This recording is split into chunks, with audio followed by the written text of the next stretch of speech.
Hello everyone, कैसे हो आप सब। अच्छे रहिए, स्वस्थ रहिए, घर में रहिए। तो आइए आज हम रियल नंबर का अगला जो लेक्चर है वो देखते हैं, प्रूविंग इरेशनलिटी ऑफ नंबर्स। यानी कि किसी भी नंबर को इरेशनल कैसे प्रूव करें। ठीक है। अच्छा, इरेशनल नंबर और रेशनल नंबर आप जानते हो ना। What is irrational number and what is rational number. Rational number किसको बोलते थे, याद है आपको। A number which can be written in the RATIONL rational number. A number which can be written in the form of P by Q, where Q not is equal to 0 is called rational numbers. A number which can be written in the form of P by Q, where Q not is equal to 0 is called where Q not is equal to 0 is called rational number. अब देखिए, और इसी का उल्टा irrational number क्या हुआ करता था, a number which can not be written in the form of P by Q. जिस नंबर को हम पी बाई क्यू के फॉर्म में नहीं लिख सकते थे उसको हम क्या बोलते थे, इरेशनल नंबर बोलते थे। तो रेशनल नंबर और इरेशनल नंबर आप पहले पढ़ चुके हो। उस समय हमने कुछ एग्जांपल्स देखे थे, जैसे √2, √3, इस तरीके से √7। ये सारे क्या थे, ये सारे थे एग्जाम्पल ऑफ। चलिए मैं इरेशनल नंबर इसके एग्जांपल्स लिख देता हूं। एग्जांपल्स 3/7, 2, 5, ये सारे क्या है, इसके एग्जांपल्स हैं। और irrational number, a number NUMBER number which can't be written in the form of P by Q, where Q not is equal to 0 is called irrational number। वो नंबर जिसको कि हम P by Q के form में नहीं लिख सकते थे उसको हम क्या बोलते थे, इरेशनल नंबर बोलते थे। अब देखिए इसके एग्जांपल्स मैंने आपको बताए थे। इसके एग्जांपल जो non repeating, non terminating decimals थे, जो रिपीट नहीं कर रहे थे। अभी उस पर मैं आऊंगा, ठीक है। अभी एग्जांपल में लिख लीजिए 2, √7 डॉट डॉट, उसके बाद कॉमा में आप लीजिए 1.347652 डॉट डॉट डॉट, ऐसा कुछ। ये सारे क्या थे, इरेशनल नंबर थे। चलिए इसमें आप 1.5 भी लिख सकते हो। तो ये रेशनल और इरेशनल नंबर का ये सीन था हमारा। अब इस लेक्चर में हम क्या पढ़ने जा रहे हैं कि इस लेक्चर में हम एक रेशनल नंबर को उठाएंगे और ये प्रूव करेंगे, एक इरेशनल नंबर को उठाएंगे और वो ये प्रूव करेंगे कि वो एक इरेशनल नंबर है। ठीक है, तो चलिए आते हैं।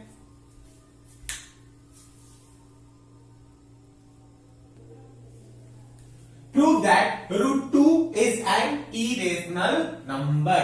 हमको √2 को एक इरेशनल नंबर प्रूव करना है। ठीक है, चलिए।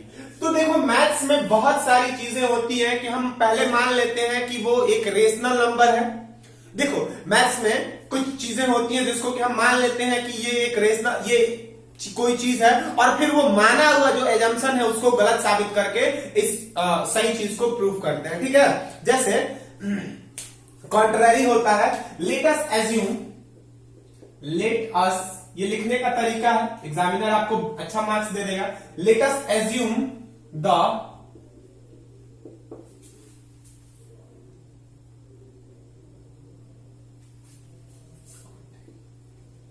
that √2 is a rational, RATIONL rational number. हम मान लेते हैं कि √2 जो है एक रेशनल नंबर है।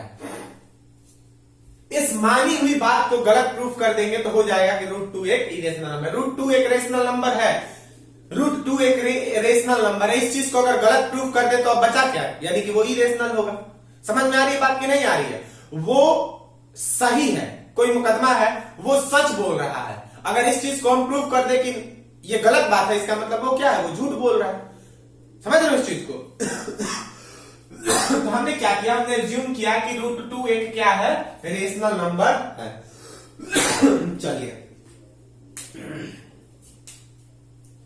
तो अगर √2 एक रेशनल नंबर होगा, then there will exist two integers a and b where √2 is equal to a by b। p by q का लिखा हुआ था ना एग्जांपल, आप मैं यहाँ पे a by b से बना रहा हूं, कोई दिक्कत नहीं, आप इसको p by q भी मान सकते हो, कोई समस्या नहीं है। यानी कि अगर ये रेशनल नंबर होगा तो इसको इस फॉर्मेट में लिख सकते हैं ना, ठीक, समझ में आ गई बात। Where A and B are co-prime numbers having a common factor 1। ये देखो, यही बात बच्चों के समझ में नहीं आती, ये बुक्स में हर जगह लिखा हुआ है और यही बात आप लोगों के समझ में नहीं आती, मैं इस चीज को समझा रहा हूं कि अगर √2 एक रेशनल नंबर है तो हम उसको p by q के फॉर्म में या a by q, a by b के फॉर्म में लिख सकते हैं। a और b क्या होंगे, दोनों इंटीजर होंगे। अच्छा, किसी भी रेशनल नंबर को अगर इसके उसके ओरिजिनल फॉर्म में लेके जाओ, जैसे देखो मैंने लिखा 6/4, तो अगर इसको मैं ओरिजिनल फॉर्म में लेके जाता हूं तो ये कहां पे बचेगा, 3/2। और ये मतलब किसी भी रेशनल नंबर को अगर उसके ओरिजिनल फॉर्म में लिखो अगर, तो वो उसका न्यूमरेटर और उसका डिनोमिनेटर क्या हो जाएगा, दोनों प्राइम को प्राइम नंबर्स हो जाएंगे। कोई भी नंबर ले लो, कोई भी रेशनल नंबर ले लो, 16/48 कटा देगा, 8 2 जा 8 6 जा, फिर 2 से 1 और फिर 2 से 3, यानी कि 1/3, 1 और 3 क्या हो गया, को प्राइम नंबर्स हो गए। किसी भी रेशनल नंबर को अगर स्टैंडर्ड फॉर्म में लेके जाते हो तो लास्ट में क्या बचना है, ऊपर और नीचे को प्राइम नंबर ही बचना है, स्टैंडर्ड फॉर्म में लिखोगे तो मैंने क्या किया कि इस रेशनल नंबर को स्टैंडर्ड माना, रेशनल नंबर को क्या माना, स्टैंडर्ड माना। तो ये a by b जब स्टैंडर्ड फॉर्म में पहुंचेंगे तो a और b दोनों क्या हो जाएंगे, को प्राइम नंबर्स हो जाएंगे और इनका सिर्फ और सिर्फ कॉमन फैक्टर क्या होगा, 1 होगा। यही बात इस पूरे थ्योरम को प्रूव करने में मददगार साबित होगी। बोलो कि सर क्यों हमेशा a और b जरूरी है कि वो स्टैंडर्ड फॉर्म में लेके जाए? देखो, रेशनल नंबर का मतलब होता है, किसी भी फ्रैक्शन का मतलब होता है कि आप उसको स्टैंडर्ड फॉर्म में लेके ही जाओ, ठीक है। तो चलिए, इसको हमने क्या कर लिया कि a बाई मान लिया हमने कि √2 को हमने क्या लिख दिया, a बाई b मान लिया, और ये स्टैंडर्ड फॉर्म है, और स्टैंडर्ड फॉर्म है तो a और b क्या हो जाएंगे, को प्राइम नंबर्स हो जाएंगे। चलिए आगे बढ़ते हैं।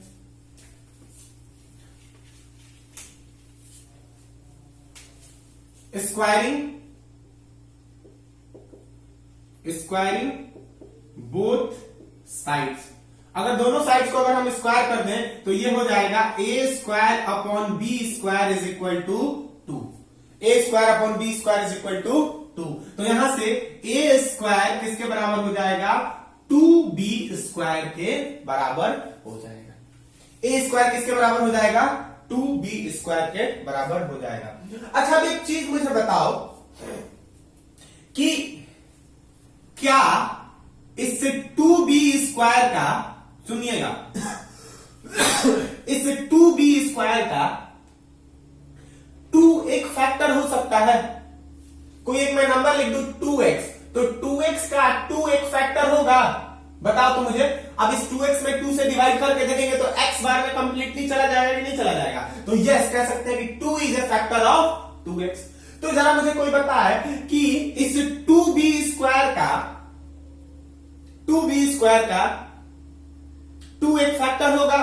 बिल्कुल होगा। हम लिख सकते हैं कि 2 is a factor of 2b²। 2 is a factor of 2b²। तो अगर 2 एक 2b² का फैक्टर है तो हम ये भी लिख सकते हैं कि सो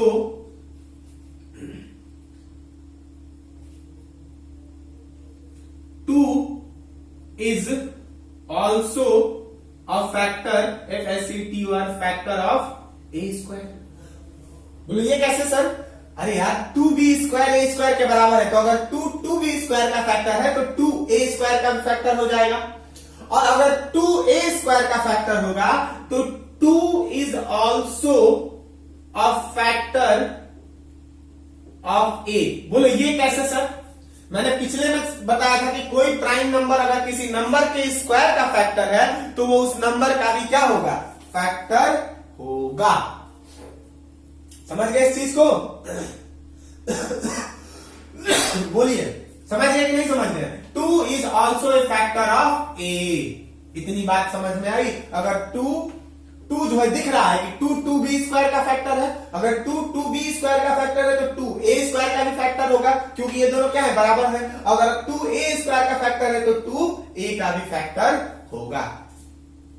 चलिए अब यहां से देखते हैं, लिखने की कोशिश करते हैं।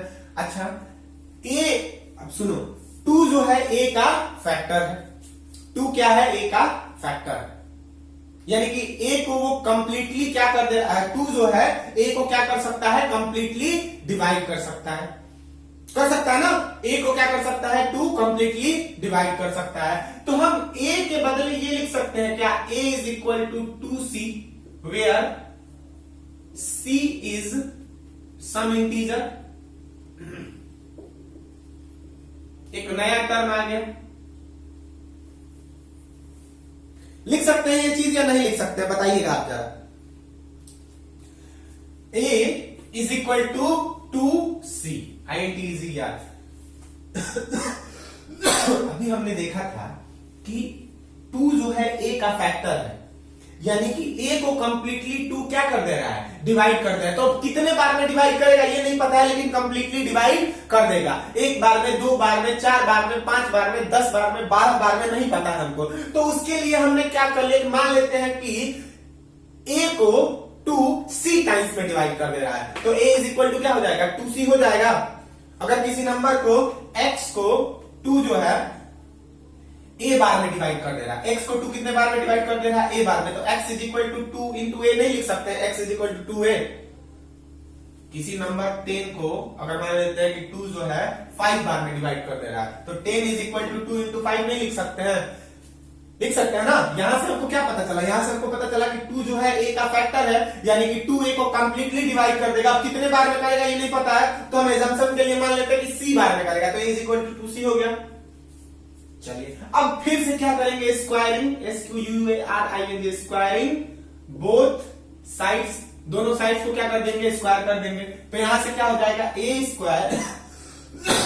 Is equal to 4c²। a² is equal to क्या हो जाएगा? 4c²। चलिए अब एक काम करते हैं, a² के बदले ये वाली वैल्यू रख देते हैं, यानी कि 2b²। क्यों रख रहे हैं अभी पता चलेगा। 2b² is equal to 4c²। 2b² is equal to 4c²। तो यहां से b² की वैल्यू किसके बराबर हो जाएगी? b² की वैल्यू 2c² के बराबर हो जाएगी।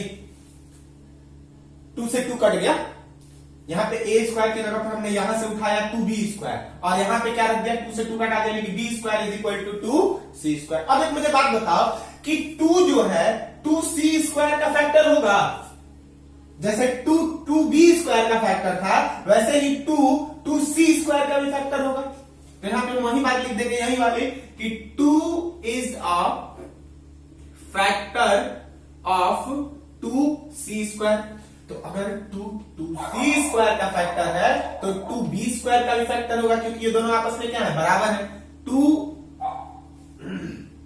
Is also a factor of b², कहें कि 2c² का भी है।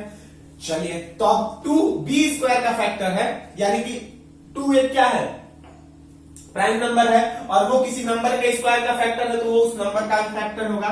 तो 2 is also a factor of b। सुनिएगा, बस हो गया हमारा थ्योरम प्रूफ। थ्योरम प्रूफ क्या हुआ? अब मैं आपको बताता हूं कैसे हुआ। देखिए तो यहां पे आपने क्या प्रूफ किया कि 2 जो है a का एक फैक्टर है। यहां पे आपने क्या प्रूफ किया कि 2 जो है b का भी फैक्टर है। लेकिन आपका ये एजम्पशन क्या कह रहा है कि a and b have only one common factor. A और बी का क्या होना चाहिए, सिर्फ एक ही कॉमन फैक्टर होना चाहिए जो कि 1 है, लेकिन यहां पे आपने क्या प्रूव कर दिया कि एक और कॉमन फैक्टर है ए और बी का जो कि क्या है 2 है। तो हमारा जो एजम्पशन था वो क्या हो गया, गलत हो गया कि नहीं हो गया। A and B must have only one common factor, but here they have 2 also as a common factor, ठीक है। So our assumption, ASSUMPTION, assumption is wrong. So our assumption is wrong.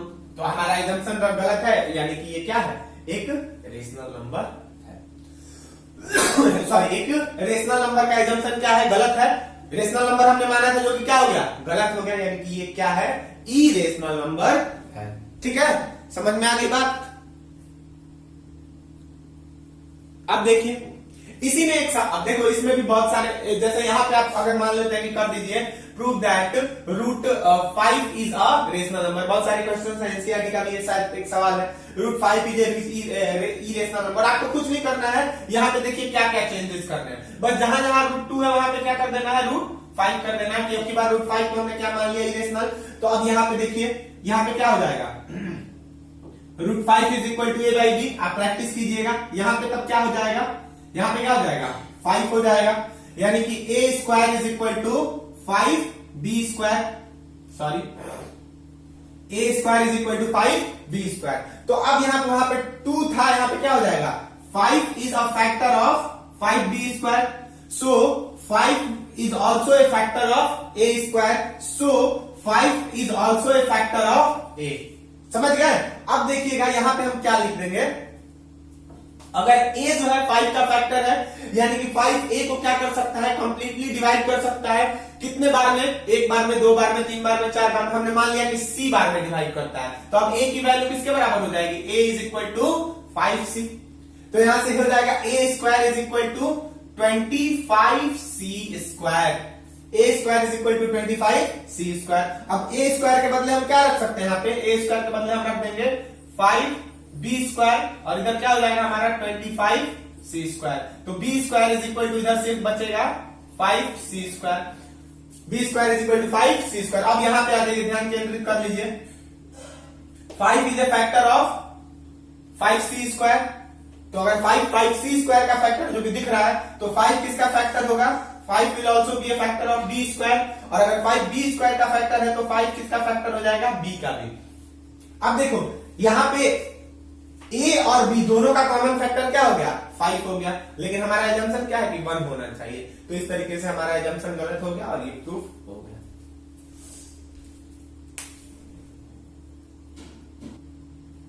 देखिए अगला एक इस तरीके का भी सवाल आता है कि prove that 5 minus root 3 is an irrational number. ठीक है, एनसीईआरटी का ये सवाल है, आइए इसको सॉल्व करने की कोशिश करते हैं।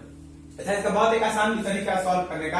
अभी आप क्या करो ना कि रूट 3 को एक इरेशनल नंबर प्रूफ कर दो, और rational minus irrational is always a irrational number. ये भी एक हो सकता है, और नहीं तो अगर इसको डायरेक्ट बनाना है तो डायरेक्ट बनाइए। देखिए लेट, वही बात, let 5 minus root 3 is a irrational number, is a, let us assume, ऐसे let us assume that 5 minus root 3 is a rational number। Assume कर लेते हैं कि 5 minus root 3 एक रेशनल नंबर है, तो there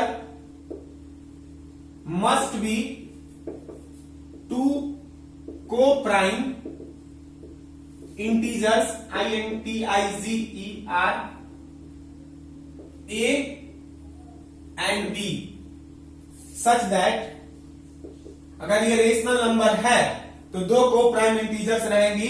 कैसे, 5 minus root 3 is equal to A by B, 5 minus root 3 is equal to A by B. चलिए अब इसको हम ऐसे लिखते हैं। देखिए इसको प्रूव करने का क्या तरीका होता है। 5 minus a by B is equal to √3। 5 minus a by B is equal to √3। अब यहां पे हम लिखेंगे स्क्वायरिंग बोथ साइड्स। दोनों साइड्स को क्या कीजिए, स्क्वायर कर दीजिए। तो ये हो जाएगा 25 माइनस कितना 10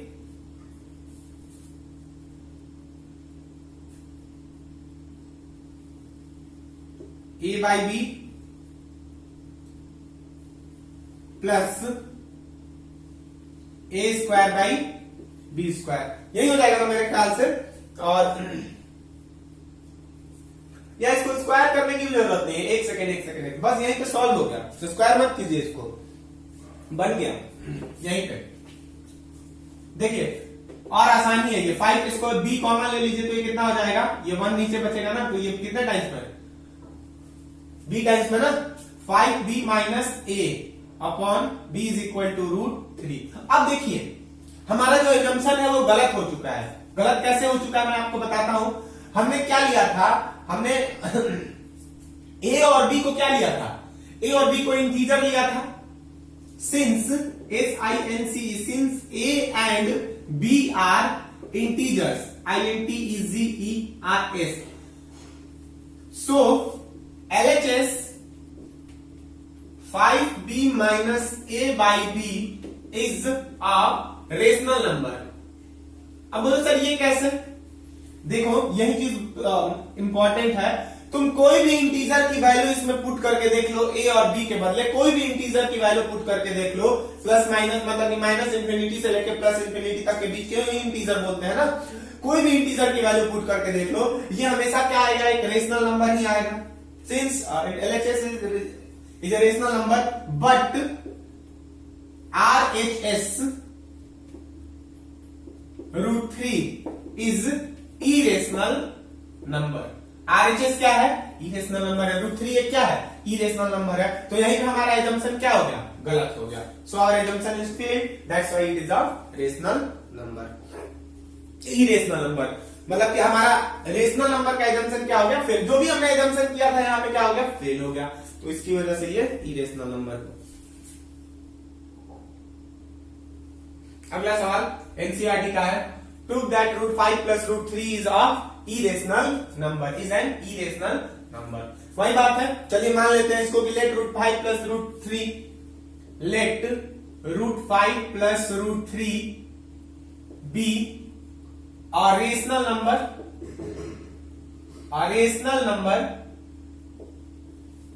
equal to